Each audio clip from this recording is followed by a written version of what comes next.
Hey guys, update here with the tailpipe and the O2 sensor.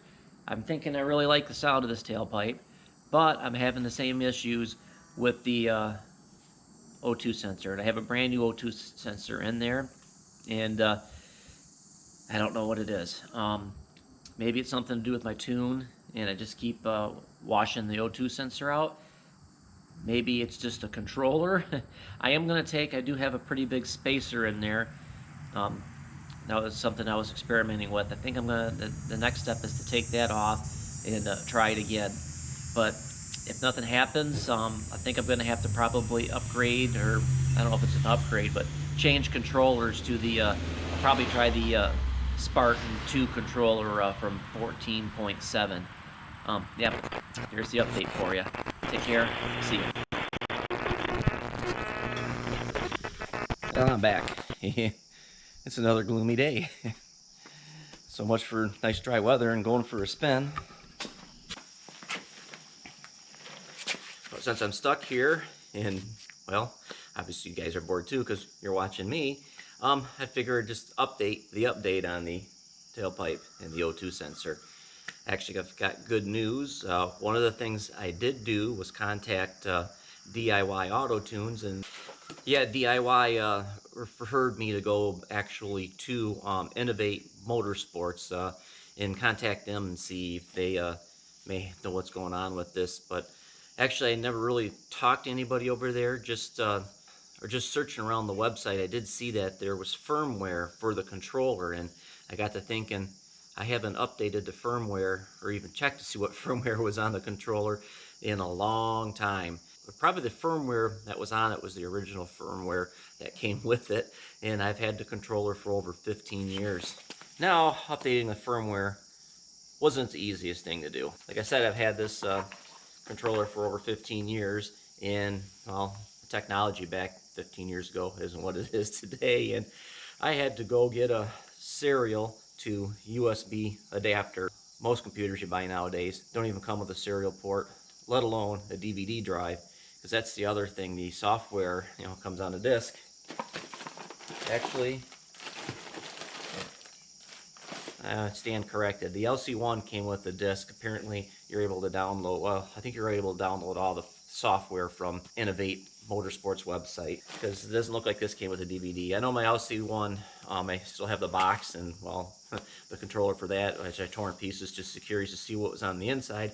That had a DVD. But the software wasn't the hardest thing to work with, but yet it wasn't the easiest thing to work with. But I did manage to get in there and update the firmware. And the firmware did recommend running the 4.9 sensor. You guys heard me talk about the sensor in the tailpipe. I don't know. I haven't contacted anybody at Innovate. I don't know if they make an adapter so you can actually run the 4.9 O2 sensor with this LC2 controller or not. But it does work with the 4.2 as well. So to give you an update, I know I flashback to past me. I said things weren't working all that well, but after doing the firmware update, I also did a little bit of tuning on the car, and I will say that the Tuner Studio auto tune system is awesome. I did finally use that.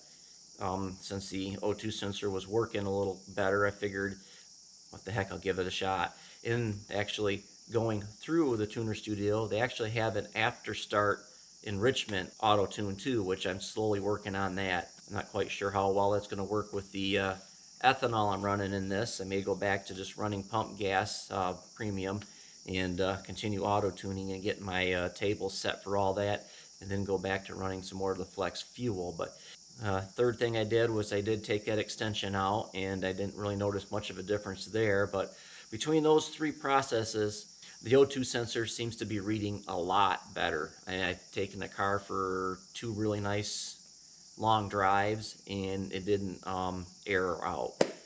And it seemed to read. It does kind of read a little funny here and there, but the more I tune the car, the better everything seems to read. Now, I thought I seen when I was going through Innovate's website that it looks like they may be working on or maybe have an LC3 available. I don't know for sure. I've been back on the site a couple of times and I haven't seen it. So maybe it's something that they are working on. But I would like to mention that since I've been blending in E85 ethanol into my fuel, that the car really does seem to like it. I'm at about a 45 to 47% ethanol blend, and I believe I've kind of overreached the limit of my injectors. I've been chatting back and forth with DIY to make sure that I'm reading my data logs right, but yeah, I'm thinking for sure I'm gonna have to go with larger injectors. So there's always more upgrades, isn't there? So yeah, there's the update for the update. And I am a little happier with the way the O2 sensor is going. I don't know if rebuilding the tailpipe had anything to do with that, or if it was just the firmware upgrade and getting a better tune on the car seemed to help. Maybe it's a combination of everything. So yeah, as always, keep shifting those gears, keep cruising, and always, always enjoy the ride. We'll catch you guys later. 4 hours just